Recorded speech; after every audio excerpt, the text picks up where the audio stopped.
Lieutenant Nathan Cole stood at the observation window of the Helios research station, his reflection ghosting against the stars beyond.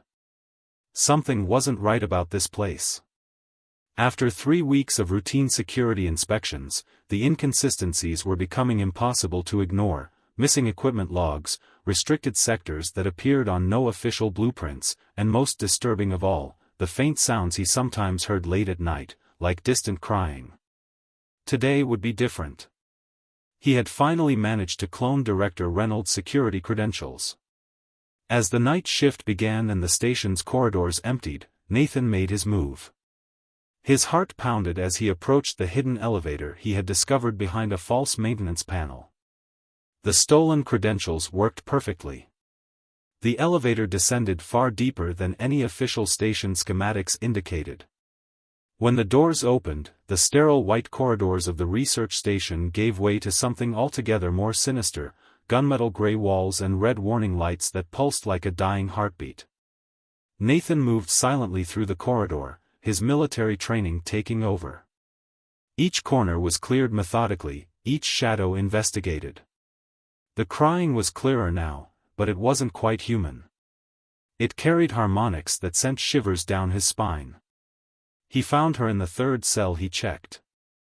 The being was humanoid but clearly alien. Her skin had a silvery iridescence that shifted with her movements, and her eyes were entirely silver, lacking pupils or irises.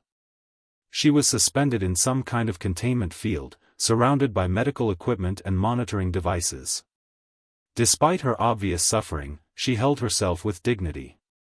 When their eyes met, Nathan felt a wave of emotions that weren't his own: fear, hope, desperation, and a deep loneliness that made his chest ache.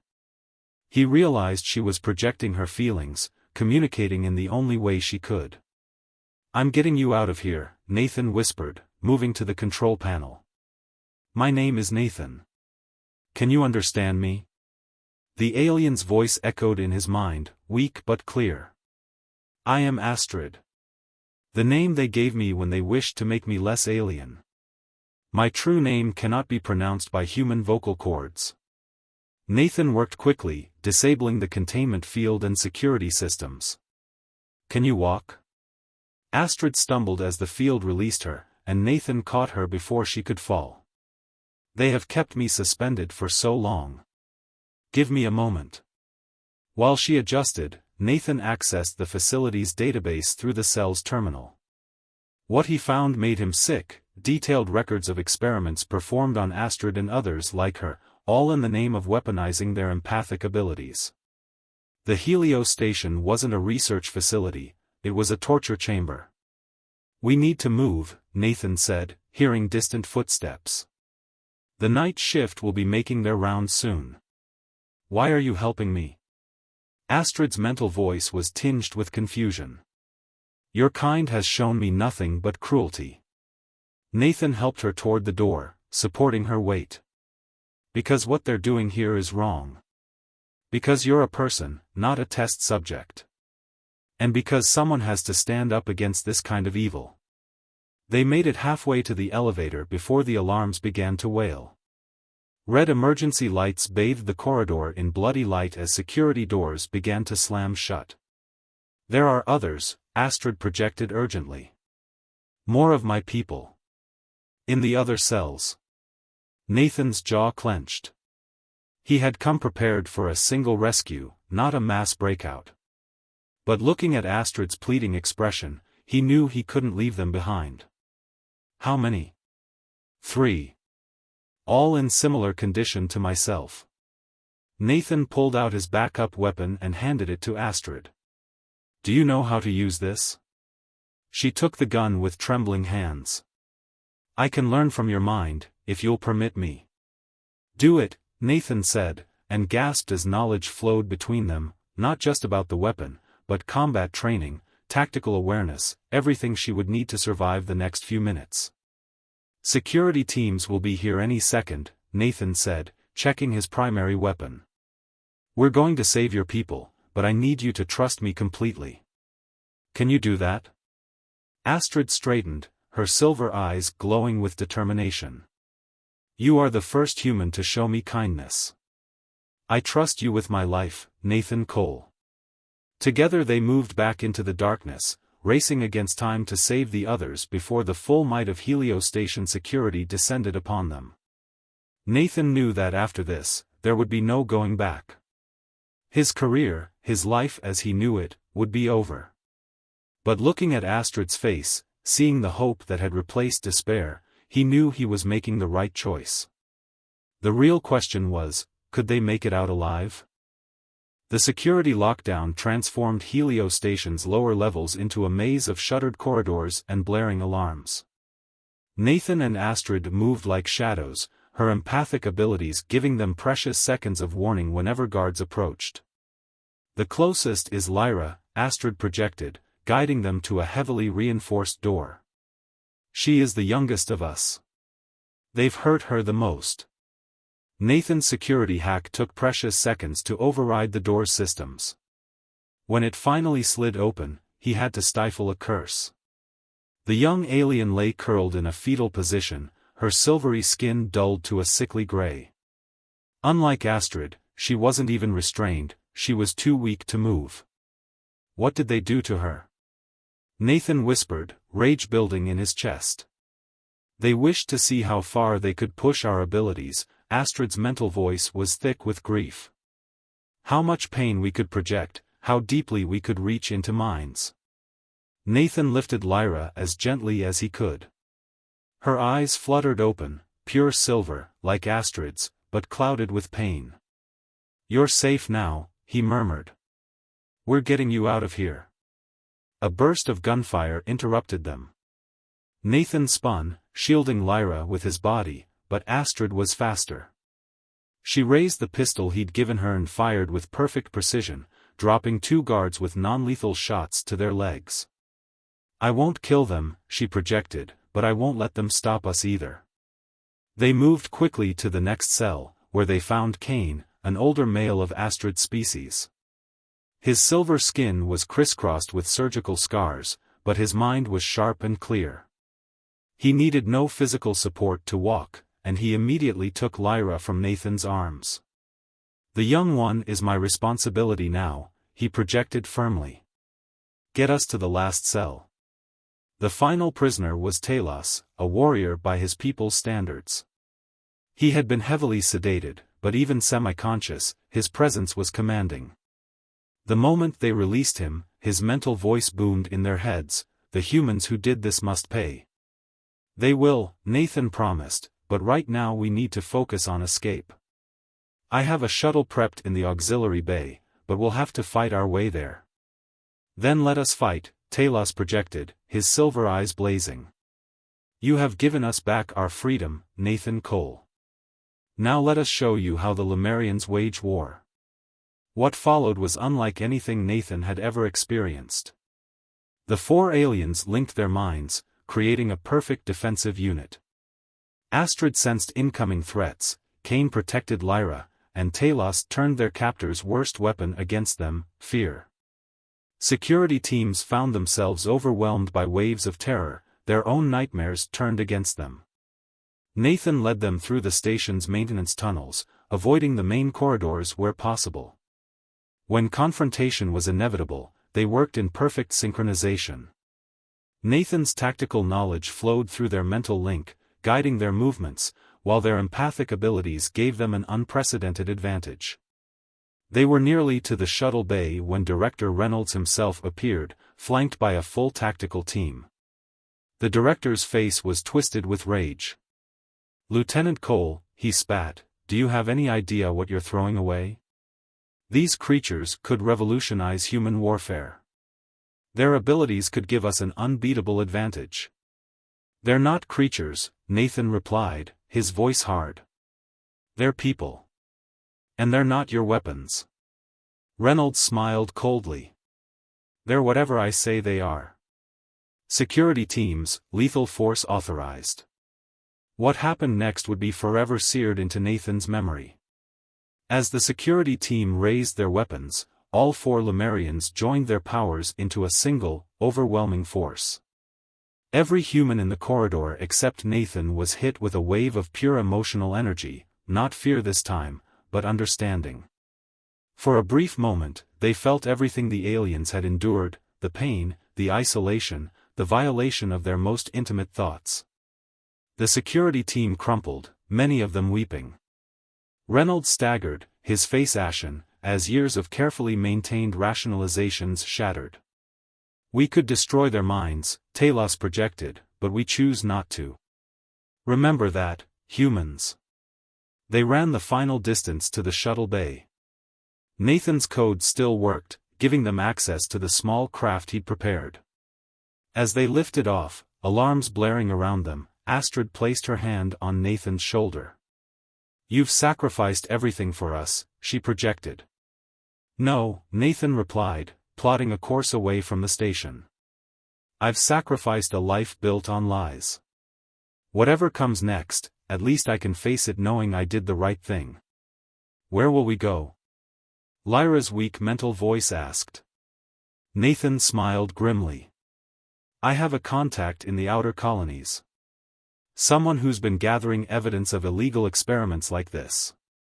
But first, we need to disappear. Good thing I know all of Helios's blind spots." As they accelerated away from the station, Nathan glanced at his unlikely crew.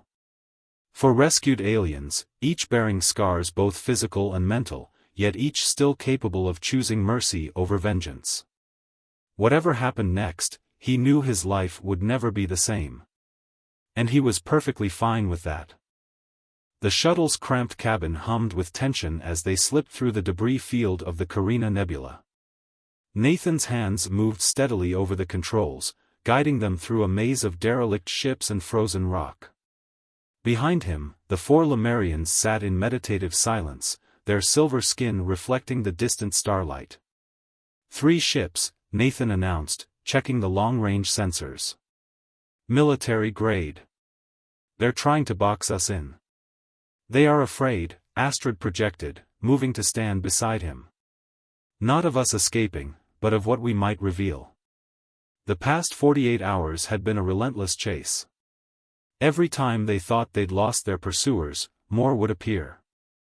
The Helios Project, it seemed, had powerful friends who wanted their secrets kept quiet. Lyra stirred from her healing trance, her mental voice stronger than before. "I recognize the ship configurations. They were present during my capture." "Black Ops," Nathan muttered. "Officially, these ships don't exist. Neither do we, which means they can do whatever they want if they catch us." Talos rose from his meditation, his powerful frame casting a shadow over the cabin. "Then they must not catch us. I suggest we use the technique we discussed." Nathan hesitated. The plan they'd formulated was risky, combining the Lemurians' empathic abilities with Nathan's piloting skills in a way that had never been attempted. But with 3 hostile ships closing in, they were running out of options. "It could kill you," he said, looking at each of them. The mental strain. "We are already dead if captured," Kane interrupted, his aged voice carrying centuries of wisdom. "Better to risk everything for freedom than live another moment in chains." Astrid's hand found Nathan's shoulder, her touch sending warmth through his flight suit. "We trust you, Nathan Cole. Let us show you what our peoples can achieve together." Nathan took a deep breath and nodded. "All right. Initiating neural link in 3, 2, 1. The world exploded into sensation as 4 alien minds merged with his consciousness. Suddenly, he wasn't just piloting the shuttle, he was the shuttle. Every system, every thruster, every minute course correction flowed through him with impossible precision. Through the Lemurians' enhanced perception, he could feel the enemy ships' movements before they happened, could sense the intentions of their pilots. They danced through the debris field like a ghost, pulling maneuvers that should have torn their small craft apart. The pursuing ships tried to match their course, but without the advantage of linked minds, they couldn't anticipate the field's shifting patterns. The first ship clipped a tumbling asteroid, its shields flaring and failing. The second lost them in a cloud of metallic dust, its sensors blinded. The third pressed on, more cautious but equally determined. "They are preparing to fire," Talos warned, his mental voice strained from the effort of maintaining the link. Nathan felt Lyra's consciousness weakening, saw Kane pouring his own strength into maintaining her connection. They couldn't keep this up much longer. Then Astrid showed him something through their link, a massive derelict carrier, its hull split open from some ancient battle. Inside its broken frame was a gap just wide enough for their shuttle, but trying to thread that needle at their current speed would be suicide. Unless... Yes, Astrid projected, understanding his thoughts. Together. Nathan surrendered himself completely to the neural link. Time seemed to slow as they approached the derelict. He felt every mind working in perfect harmony, Talos calculating trajectory, Kane monitoring structural integrity, Lyra sensing the debris patterns, and Astrid. Astrid was everywhere, holding them together, making 5 minds function as one. They shot through the carrier's torn hull with meters to spare. Their pursuer, committed to the chase, tried to follow. But without the linked minds' perfect coordination, they miscalculated. The larger ship's wing caught the jagged metal, sending it into an uncontrollable spin. The neural link dissolved as the Lemurians reached their limit. Nathan's normal senses slammed back into place, leaving him gasping and disoriented. Behind him, he heard the others collapse into their seats. "Everyone alive?" he managed to ask. "Alive," Kane confirmed, "though I believe we have all gained several gray hairs, as humans would say." Nathan engaged the autopilot and turned to check on them. Lyra was unconscious but stable, her color already improving. Talos and Kane were exhausted but alert. And Astrid? Astrid was watching him with an expression he'd never seen before. Wonder, perhaps, or something deeper. "I have touched many human minds," she projected softly, "but never have I experienced such harmony. You opened yourself to us completely, without fear or reservation." "Trust goes both ways," Nathan replied. "You risked your lives on my piloting. I figured I owed you the same faith." "Where do we go now?" Talos asked, his usual warrior's demeanor softened by fatigue. Nathan pulled up a star chart. "My contact's hiding out on a mining colony in the Arcturus system. She's been building a case against illegal black ops projects for years. With your testimony and the data we stole from Helios, we might have enough to expose everything." "And then?" Astrid's question carried layers of meaning. "Then we make sure no one ever does this again," Nathan said firmly. "And we prove that humans and Lemurians can be more than enemies or experiments. We can be allies. Friends. Perhaps more than friends," Astrid projected, so quietly that only Nathan caught it. As their shuttle disappeared into the depths of space, Nathan allowed himself to hope. They had survived imprisonment, escape, and pursuit.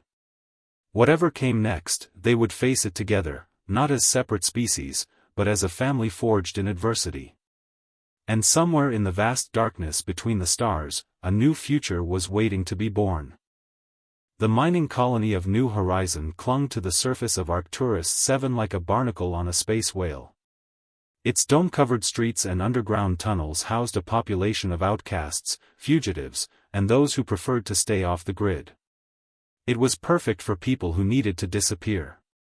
Nathan's contact, Dr. Victoria Reeves, had set them up in an abandoned mining complex converted into living quarters. The facility lay 3 levels below the colony proper, accessible only by a private elevator that required both physical and biometric authentication. "The security feeds are looped," Victoria explained, her dark eyes sharp behind old-fashioned glasses. "As far as anyone knows, this section was sealed off due to radiation leaks. You should be safe here while we build the case." The living space was sparse but comfortable, with separate quarters for everyone and a common area where they now gathered. Lyra had recovered significantly over the past week, though she still tired easily. Kane spent his time in meditation, healing his own wounds while helping the others process their trauma. Talos prowled the perimeter like a caged predator, his warrior's instincts never fully at rest. And Astrid. Nathan caught himself watching her more and more. She had taken to wearing human clothing, simple garments that somehow emphasized her alien beauty rather than disguising it. Their mental link during the escape had left something between them, a connection that grew stronger each day. "The data you stole from Helios is devastating," Victoria said, spreading documents across the table. "Human experimentation, illegal detention of sentient beings, unauthorized weapons development, it's all here. But we need more. You need our testimonies," Astrid projected. Over the past week, she had been practicing focusing her mental voice, making it audible only to those she chose. "You need us to tell our stories." Victoria nodded grimly. "The physical evidence is compelling, but personal testimony from the victims would make it impossible to dismiss. The question is, are you willing to relive those experiences? To share them with the world?" Silence fell over the room. Nathan watched the Lemurians exchange glances, their private mental communication humming just below the threshold of his awareness. Finally, Lyra stepped forward. "I will speak," she projected, her mental voice firm despite her physical fragility. "Let them know what was done to me. Let them feel it." "As will I," Kane added. "Our pain must have purpose." Talos growled, a sound that needed no translation. "I would prefer to fight them directly, but I understand the need for this human justice. I will tell what I know."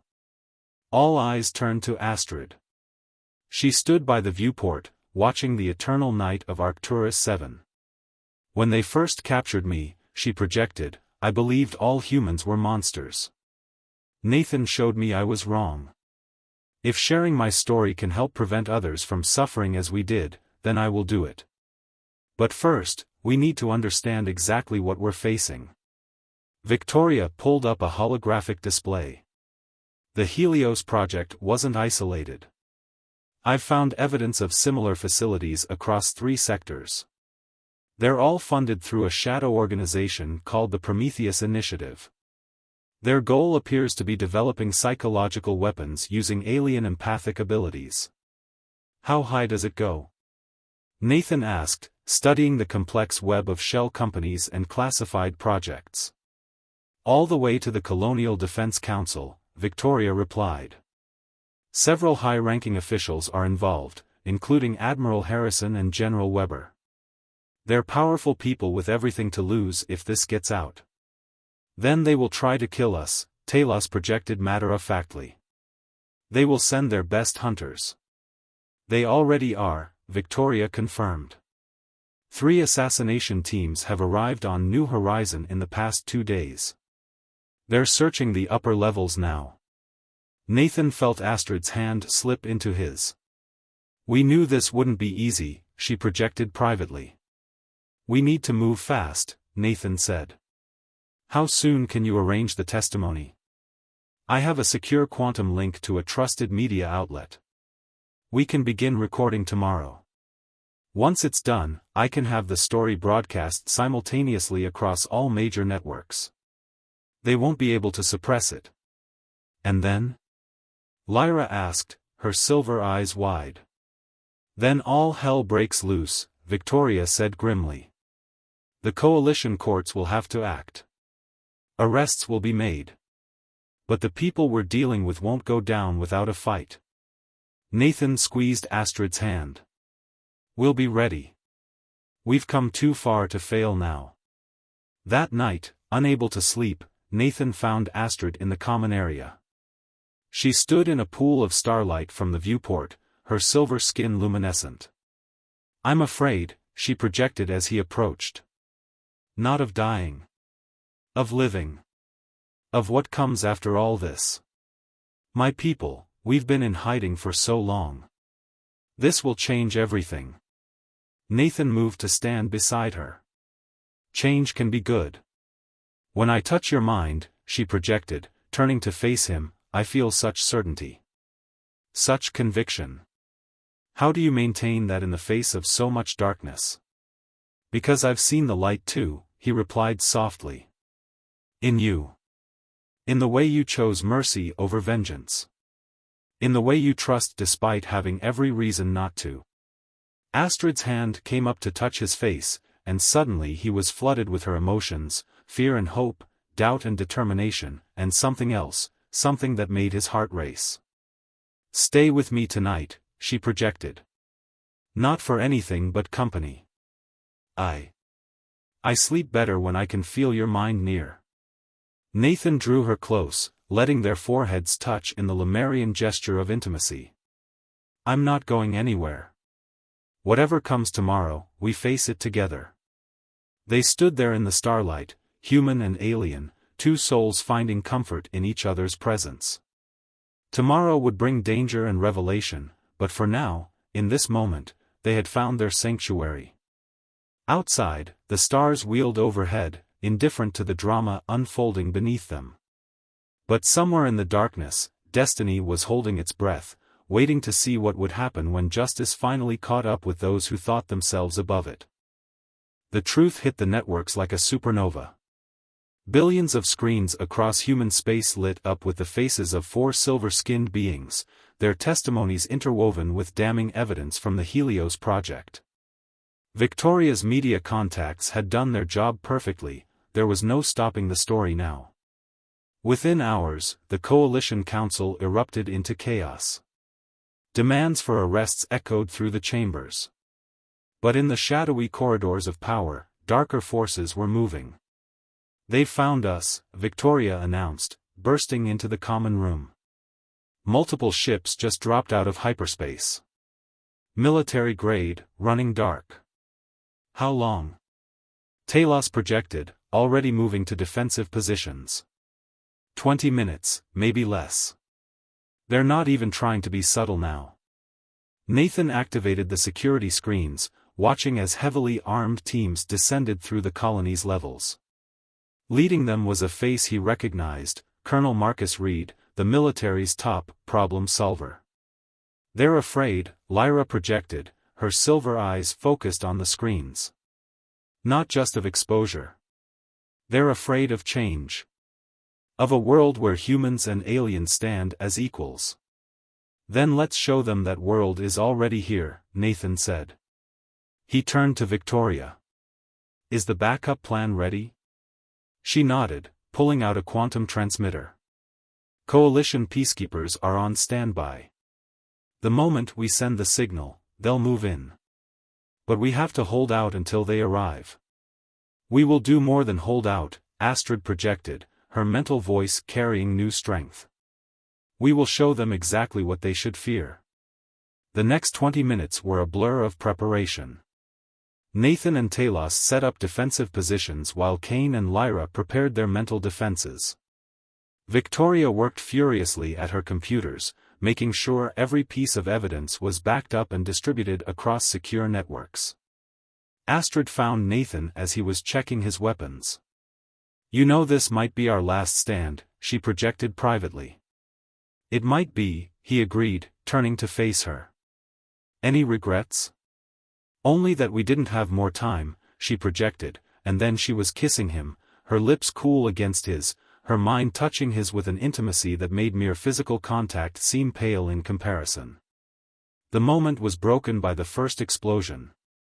Reed's forces breached the outer defenses with military precision, but they weren't prepared for what waited within. The four Lemurians linked their minds, creating a psychic barrier that turned the attackers' own fears against them. Some fled screaming, others collapsed, overwhelmed by waves of emotional energy.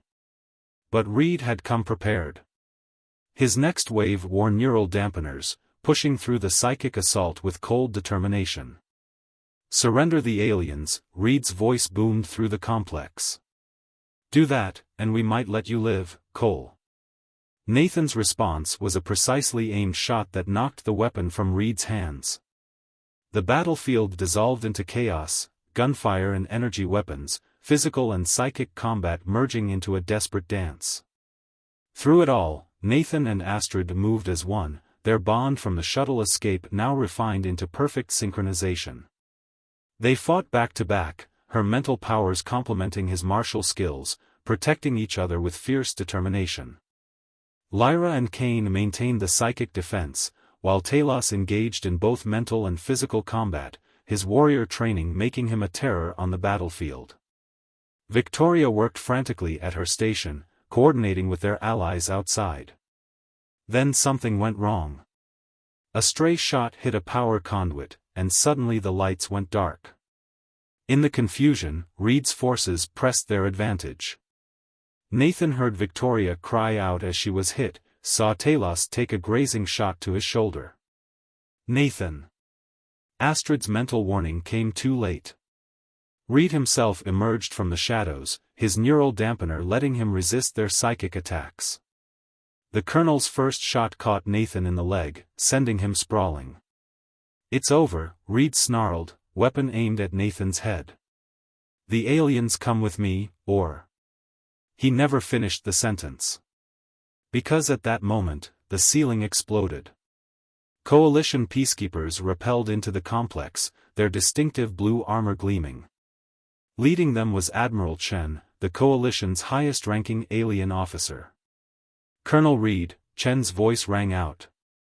"You and your men are under arrest for crimes against sentient beings. Surrender now." Reed's response was to swing his weapon toward the Admiral. Before he could fire, Astrid and the other Lemurians combined their power into a single, overwhelming force. Reed's neural dampener overloaded, and he collapsed, his mind unable to handle the backlash. The cleanup took hours. Reed's surviving forces were arrested. Victoria's injury proved minor, and Talos refused treatment until everyone else was seen to. Through it all, Nathan sat with Astrid in the medical bay, their hands clasped, their minds touching gently. "What happens now?" she projected as dawn broke over Arcturus 7. "Now we build something new," Nathan replied. "The Coalition's already talking about official first contact with your people. There's talk of a joint task force to prevent anything like the Helios project from happening again." "And us?" Her mental voice was soft, hopeful. Nathan smiled, pulling her closer. "Us is wherever you want it to be. I go where you go. Then let us go forward," she projected. Together. 1 week later, they stood before the Coalition Council, Nathan, Astrid, Talos, Cain, and Lyra. Their testimony had sparked a revolution in human-alien relations. The Lemurians were emerging from hiding, and the first steps toward true cooperation were being taken. As they left the council chambers, Astrid stopped to watch the sunrise over the capital city. "Do you remember what you said to me in that cell?" she projected. "About standing up against evil?" "I meant every word," Nathan replied. "You did more than stand up," she projected. "You showed us that humans and Lemurians could be more than enemies or experiments. You showed us we could be family." Nathan looked at their unlikely group, a human soldier, 4 alien empaths, and a shared destiny that had brought them together. "Family," he agreed. "I like the sound of that." The sun rose higher, its light catching Astrid's silver skin and making it shimmer. In that moment, watching the dawn of a new era, Nathan knew that their story wasn't ending. It was just beginning. And whatever the future held, they would face it together, not as separate species, but as proof that love, courage, and understanding could bridge any distance, even the vast gulf between the stars.